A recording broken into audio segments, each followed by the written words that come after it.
Madame, Monsieur, bonsoir. Merci de nous retrouver à la une de l'actualité ce dimanche. C'est le moment du bilan des activités des partis politiques en lice pour les élections locales. La campagne électorale sera clôturée officiellement ce minuit, soir bien sûr, 3 jours avant le scrutin du 23 novembre. Les bureaux itinérants doivent sillonner les zones sud de la région et les régions enclavées pour recueillir les voix des électeurs. L'opération de vote commence demain, mais les caravanes ont déjà pris le départ aujourd'hui. On verra les exemples à Ilizi, Tindouf et Tamanrasset. Dans l'actualité aussi, le général de corps d'armée Ahmed Gaïd Salah a entamé son premier jour de visite en première région militaire. Il a inspecté ce dimanche la 12e division d'infanterie mécanisée à Djelfa. Et puis le ministre de la Culture, Azdi Mehoubi, a inspecté le projet de la bibliothèque principale de la wilaya d'Ilizi. Il a incité sur place les autorités concernées à achever les travaux pour livrer le projet dans les plus brefs délais. Avant d'entamer l'actualité, l'appel à la prière pour Salat al-Isha pour Alger et ses environs. On se retrouve tout de suite après.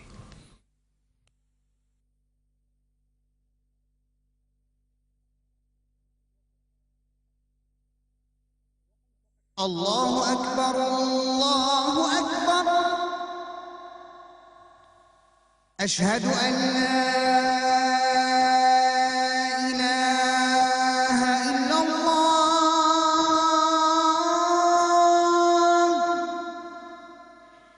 أشهد أن لا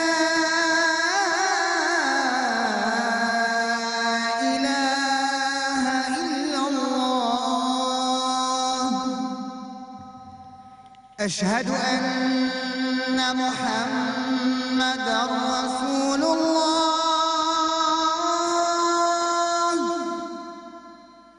أشهد أن محمدًا رسول الله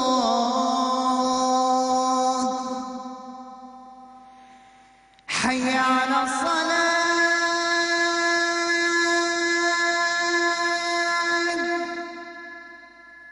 حي على الفلاح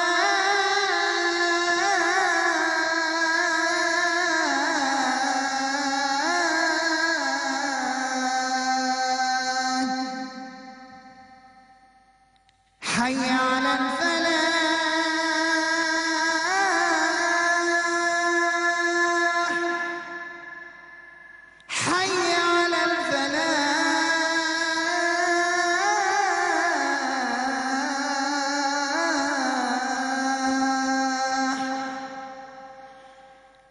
الله أكبر الله أكبر لا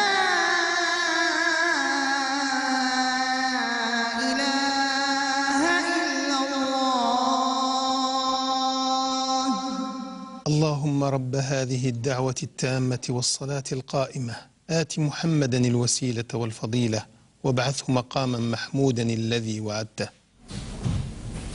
Taqabbal Allah salat al-Jami'. Avant de développer ces titres, d'abord ce communiqué de la présidence de la République, ce communiqué qui dément catégoriquement les déclarations rapportées hier et aujourd'hui par la presse électronique et quotidienne, selon lesquelles le président de la République Abdelaziz Bouteflika aurait accordé une audience à Maître Farouk Qsantini et qui aurait abordé avec lui des questions ayant trait à la situation actuelle ainsi que les perspectives futures, précise encore le communiqué. La présidence dément donc catégoriquement autant la véracité de l'audience que celle du contenu qui lui est accolé et considère qu'il s'agit de pure affabulation, précise encore le communiqué du palais d'Al-Mouradia. L'actualité donc par ce qu'on disait tout à l'heure en titre. D'abord, ces partis politiques qui sont en lice pour les élections locales du 23 novembre. Ces partis ont dressé ce dimanche le bilan de leur activité durant la campagne électorale qui sera clôturée officiellement à minuit ce soir. C'est donc 3 jours avant le jour du scrutin, le 23 novembre pour être précis. Et toujours à propos des élections, le général de corps d'armée Ahmed Gaïd Salah, vice-ministre de la Défense nationale, chef d'état-major de l'ANP, en visite en première région militaire, a rappelé les dispositifs pris dans le cadre de la sécurisation du déroulement des élections des APC et des APOI. Je vous propose d'écouter sa déclaration. L'Algérie s'apprête, comme vous le savez tous, à entreprendre une autre étape importante des élections nationales, en l'occurrence les élections des assemblées populaires communales et des wilayas prévues le 23 novembre en cours. À ce propos, et comme je l'avais souligné il y a quelques jours, lors de ma visite en 2e région militaire, il m'est opportun de rappeler, voire souligner encore une fois, que le devoir des personnels militaires et des différents corps sécuritaires envers cet important rendez-vous est à double volet. Le premier se rapporte à leur participation au suffrage, aux côtés de leurs frères concitoyens, conformément aux dispositions en vigueur et selon les principes de citoyenneté des éléments militaires, partant du fait qu'un bon citoyen, conscient, fidèle et loyal, est celui qui se remet continuellement en question en s'interrogeant ce qu'il a pu apporter à la nation avant de demander ce que cette dernière lui a apporté. Quant au deuxième, il consiste à veiller pendant toutes les étapes de cette opération électorale à garantir un climat de sécurité et un environnement stable. Voilà donc pour cette déclaration, je le rappelle, consacrée aux élections et qui a été prononcée par le chef d'état-major de l'armée nationale populaire qui était en visite, je le rappelle encore une fois, en première région militaire. On y reviendra un peu plus tard dans ce journal. Sachez qu'une autorisation spéciale d'absence rémunérée sera accordée pour la journée du jeudi 23 novembre à l'ensemble des personnels des institutions et des administrations publiques, des établissements et d'offices publics ainsi qu'au personnel des entreprises publiques et privées, tous secteurs et statuts juridiques confondus, y compris le personnel payé à l'heure ou à la journée, afin de leur permettre d'exercer leur droit de vote. C'est ce qu'indique ce jeudi un communiqué de la Direction générale de la fonction publique et du ministère du Travail, de l'Emploi et de la Sécurité sociale. Toutefois, les institutions, administrations, établissements, organismes et offices précités sont tenus de prendre les mesures nécessaires pour assurer la continuité des services organisés en mode de travail posté. Avant le scrutin du 23 novembre, sachez que les bureaux itinérants doivent sillonner les zones sud et les régions enclavées pour recueillir les voix des électeurs. L'opération commence demain, mais les caravanes ont déjà pris le départ aujourd'hui, exemple à Ilizi et Tindouf avec Amal Silitira. Parce que le scrutin débute dans certaines wilayas du pays 72 heures avant le 23 novembre, les caravanes des bureaux itinérants ont déjà démarré pour installer la logistique nécessaire pour un bon déroulement du vote. Dans la wilaya de Ilizi, les bureaux sont au nombre de 10, distribués sur toutes les zones reculées. Les walis de 10 wilayas du pays ont été autorisés à avancer la date d'ouverture du scrutin selon un arrêté ministériel signé par le ministre de l'Intérieur, des collectivités locales et de l'aménagement du territoire, paru au journal officiel. Demain, on ouvrira les bureaux de vote itinérants et les citoyens pourront commencer à voter. Les habitants de Tindouf ne sont pas en reste. Les localités reculées de cette wilaya ouvriront les bureaux de vote demain en présence des membres des comités régionaux chargés de superviser l'opération de vote. Aujourd'hui, 9 bureaux itinérants ont été envoyés, sachant que le 10e a été transporté hier vers la commune de Schnechen qui se trouve à 600 km du chef-lieu de Tindouf. Ces bureaux de vote itinérants vont permettre à plus de 10 000 votants d'accomplir leurs devoirs en leur épargnant le déplacement et le long trajet vers le chef-lieu de la commune. Commentaire signé Amel Messaïd. Même ambiance à Tamanrasset avec le lancement des bureaux itinérants en prévision du vote de demain, cette fois-ci avec Amel Silitira. Une caravane de 43 bureaux itinérants a pris le départ vers les différentes zones enclavées de Tamanrasset pour permettre aux 26 041 électeurs répartis sur les 10 communes de la wilaya d'accomplir leur devoir électoral et choisir leurs représentants aux assemblées locales. Nous devons tout vérifier avant le départ car les villages sont trop éloignés et nous ne pouvons retourner en cas d'oubli. Le vote commencera 72 heures avant la date du scrutin au niveau des bureaux itinérants. Tous les moyens, matériels et humains ont été déployés pour le bon déroulement de ce rendez-vous électoral. Nous avons mobilisé 7 à 8 véhicules pour chaque bureau itinérant. Il est à signaler aussi que les bureaux itinérants dans notre wilaya sont dispersés et éloignés. L'étendue du territoire de cette wilaya du Grand Sud, dont beaucoup de zones sont éloignées, a contraint l'administration à mettre en place ces bureaux pour aller à la rencontre des électeurs, souvent des populations nomades. Puis on s'intéresse à l'article 65 qui concerne justement la commune. Le candidat de tête de liste qui comptabilisera le plus de voix sera celui qui sera désigné président d'APC. C'est une nouvelle disposition pour ces élections du 23 novembre. Salam Kasser. Cette nouvelle disposition sera appliquée dans la désignation du président d'APC. Notre reportage va nous emmener à Annaba, où les électeurs sont enfin prêts à accomplir leurs devoirs. C'est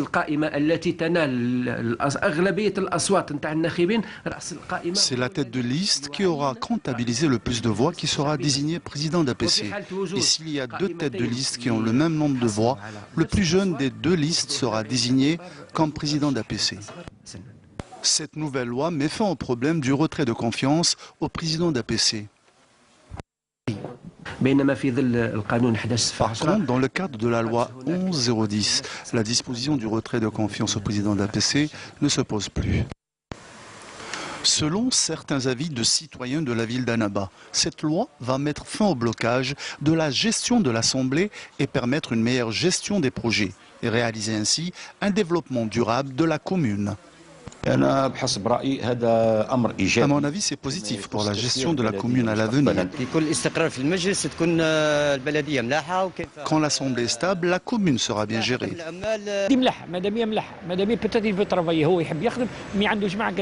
C'est une bonne chose pour le futur président d'APC qui voudra travailler à l'aise.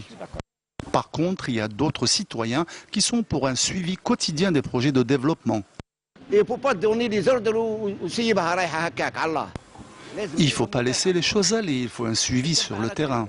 Ce n'est qu'à travers de vrais programmes de développement concrets et indéniables que les élus devront engager et réaliser qui satisferont les électeurs. Comme je l'annonçais en titre aussi, le général de corps d'armée Ahmed Gaïd Salah, vice-ministre de la Défense nationale, chef d'état-major de l'armée, entame son premier jour de visite en première région militaire. Il a inspecté la 12e division d'infanterie mécanisée à Djelfa. Abdelmajid Bankassi. Lors du premier jour de sa visite, le général de corps d'armée a inspecté la 12e division d'infanterie mécanisée à Djelfa avant de se réunir après la cérémonie d'accueil et en compagnie du général-major Habib Chandouf, commandant de la première région militaire, avec les cadres et les personnels de la division, où il a prononcé une allocution d'orientation suivie par tous les personnels de la région via visioconférence, dans laquelle il a mis l'accent sur les grands efforts de développement et de modernisation fournis par l'armée nationale populaire afin d'optimiser ses potentiels, tout en soulignant les hauts faits qu'elle a consentis aux côtés des différents corps de sécurité, dont l'objectif est de faire prévaloir la sérénité et la stabilité pour notre patrie et notre peuple.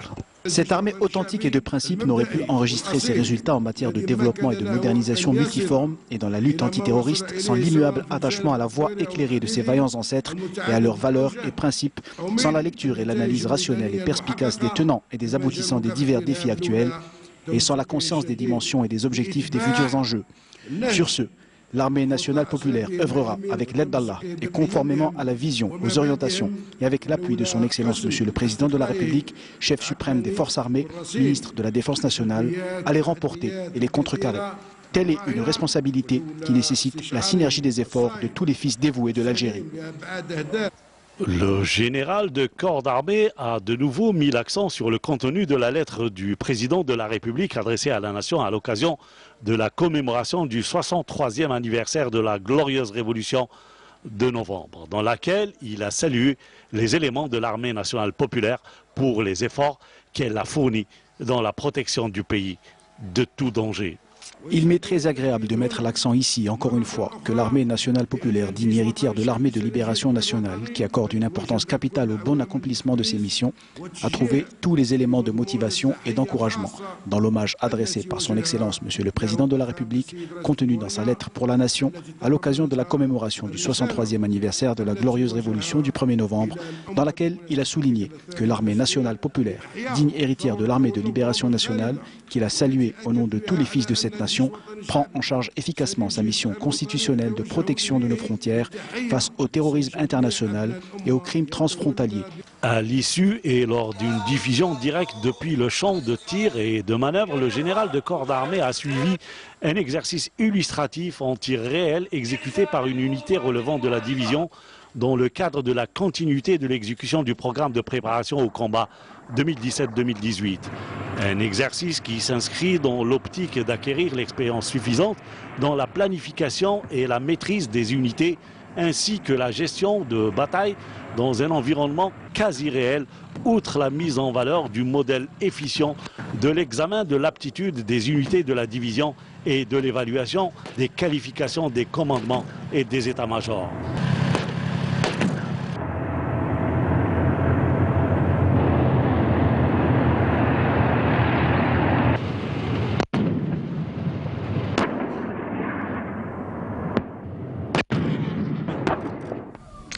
On apprend ce soir qu'une bombe de confection artisanale a été détruite hier à Ain Defla grâce à l'exploitation de renseignements par un détachement de l'armée nationale populaire.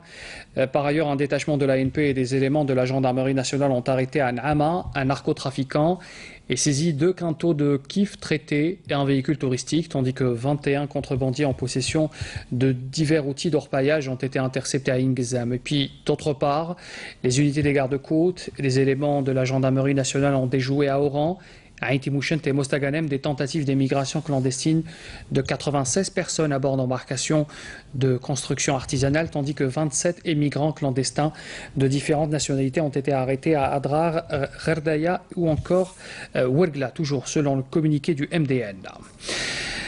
On parle également de cette journée internationale des droits de l'enfant. La Direction générale de la Sûreté nationale a organisé une journée de sensibilisation en faveur des personnes vulnérables ou des salles d'audition chacune, dans sa spécialité, à savoir la protection de l'enfant mineur, les enfants victimes de toute forme d'agression, la protection de la femme contre la violence, ainsi qu'une cellule d'enregistrement audiovisuel pour les suivis des enquêtes ont été passées en revue par le général-major Abdelghani Hamel, afin d'accompagner bien sûr le mineur et le protéger par les lois. Des simulations également, des simulations d'intervention contre l'atteinte à l'ordre public ont été également organisées pour voir à quel stade de professionnalisme les brigades d'intervention sont arrivées et leur capacité de réaction de ces dernières à toute situation qui se dresse face à eux. L'actualité est marquée aussi par ces discussions entre le ministre des Travaux publics et des Transports, Abdelghani Zahlan, et son homologue camerounais Edgar Alain Mbengo. Ces discussions qui ont été tenues ce dimanche, durant cette rencontre, durant laquelle les deux parties ont évoqué les opportunités de coopération dans le secteur des transports et des travaux publics. Outre les deux ministres, cette réunion de travail a regroupé les responsables du ministère camerounais des Transports avec leurs homologues algériens, le directeur général d'Air Algérie et l'ambassadeur camerounais à Alger. La visite de cette délégation camerounaise sera couronnée par la signature demain d'un accord préparatoire dans le secteur des transports entre les deux pays. On aura l'occasion bien sûr d'y revenir demain. Et puis l'actualité marquée par ce drame au Maroc, au moins 17 personnes, dont la plupart sont des femmes, ont été tuées. Quelques 38 personnes également blessées ce dimanche dans une bousculade lors de la distribution d'aide alimentaire dans la région de Souira, dans l'ouest marocain. Les victimes sont 14 femmes, 3 enfants à avoir laissé la vie dans cet incident. Le bilan est encore appelé à augmenter, de nombreuses personnes étant toujours entre la vie et la mort à l'hôpital d'Asouira, selon les sources sécuritaires sur place. Il faut rappeler que 800 personnes se sont précipitées devant les shops servant de point de distribution. La bousculade a eu lieu face au manque d'organisation et de canalisation de la foule présente sur place. Dans le cadre de la caravane d'entrepreneuriat des jeunes en Algérie, une exposition organisée à Constantine a vu la présence d'instances et d'institutions administratives concernées par la création d'entreprises. L'opportunité a été donnée aux jeunes de s'informer sur les modalités de montage de micro-entreprises. Abdelghani Yaïch. Pour les jeunes qui ont des projets et des idées d'entreprise, la caravane des jeunes entrepreneurs à Constantine leur permet de s'informer afin de concrétiser, accompagner et élargir leur société. Ici, on trouve les possibilités pour s'engager dans un projet et ne pas rester oisif. On espère que le projet va se développer et qu'il va participer au développement économique. Actuellement, nous réfléchissons, mais je suis en formation et je pense sérieusement à me lancer dans un projet. Beaucoup se disent très satisfaits, bien que réalistes. L'ANSEJ vous accompagne et vous finance, mais elle ne va pas vous sauver. Pour réussir, il faut que votre projet soit réaliste et efficace. Les jeunes bénéficiaires des mécanismes pour la création d'entreprises grâce aux différents soutiens de l'État ont organisé leurs activités autour de la Fédération nationale des jeunes entrepreneurs. Nous avons environ 25 000 entreprises adhérentes. Nous avons signé des accords avec des entreprises, notamment de télécommunications, qui font travailler 365 sociétés et à qui on a fixé un cahier des charges. Grâce à cette caravane, les jeunes ont l'opportunité de s'informer sur les modalités de montage de micro-entreprises grâce à la présence de nombreux acteurs de la sphère économique. La réunion de toutes les instances financières et administratives en un seul lieu fait que l'on peut mettre en avant les réalisations des jeunes et favoriser ainsi la création de micro-entreprises, ce qui n'était pas possible avant. La caravane de l'entrepreneuriat des jeunes est un espace qui encourage la création de micro-entreprises et favorise le développement économique national. Puis on revient sur la visite du ministre de la Culture, Asdi Mehoubi. Il a inspecté le projet de la bibliothèque principale de la wilaya d'Ilizi. Il a incité sur place les autorités concernées à achever les travaux rapidement afin de livrer le projet. Soumia Zarouali. La bibliothèque publique de la wilaya d'Ilizi est un espace culturel créé dans le but de renforcer les connaissances des habitants d'Ilizi et de développer leur culture générale afin de les pousser vers le savoir. Ce projet a fait l'objet d'une visite d'inspection du ministre de la Culture, Asdine Mehoubi, qui a appelé les services concernés à achever les travaux et livrer le projet dans les plus brefs délais. Le fait d'avoir une bibliothèque à Ilizi va permettre à la nouvelle génération des élèves et des étudiants de la wilaya de profiter du fonds documentaire dont dispose cette bibliothèque principale. Cet espace sera également consacré aux différentes activités culturelles telles que les conférences et les rencontres littéraires. Cela permettra également de promouvoir cette belle destination à travers, entre autres, les associations culturelles qui s'occupent de la promotion du patrimoine matériel et immatériel dans une région plusieurs fois millénaire. Rappelant que dans le cadre de l'accord signé entre le ministère de la Culture et celui de l'Éducation nationale, Asdine Mehoubi a livré des publications du ministère au lycée Mbarak El-Mili en récompense à ses résultats honorables. Le ministre a ensuite visité l'exposition consacrée aux arts et traditions populaires de la région du Tassili-Najer. Le rappel des titres avant de vous quitter. C'est le moment du bilan des activités des partis politiques en lice pour les élections locales. La campagne électorale sera clôturée officiellement à minuit ce soir, 3 jours avant le jour du scrutin. Les bureaux itinérants doivent sillonner les zones sud et les régions enclavées pour recueillir les voix des électeurs. L'opération de vote commencera demain, mais les caravanes ont déjà pris le départ aujourd'hui. Nous avons vu l'exemple d'Ilizi, de Tindouf et de Taman Rasset. Le général de corps d'armée Ahmed Gaïd Salah a entamé son premier jour de visite en première région militaire en inspectant la 12e division d'infanterie mécanisée à Djelfa. Puis le ministre de la Culture, Asdi Mehoubi, a inspecté le projet de la bibliothèque principale de la wilaya d'Ilizi. Il incite les autorités concernées à achever les travaux rapidement afin de livrer le projet dans les plus brefs délais. Fin de ce journal, merci de l'avoir suivi. Très bonne soirée à tous. Demain à midi, retrouvez Fali Alassari. Je vous donne rendez-vous à 19h. Au revoir.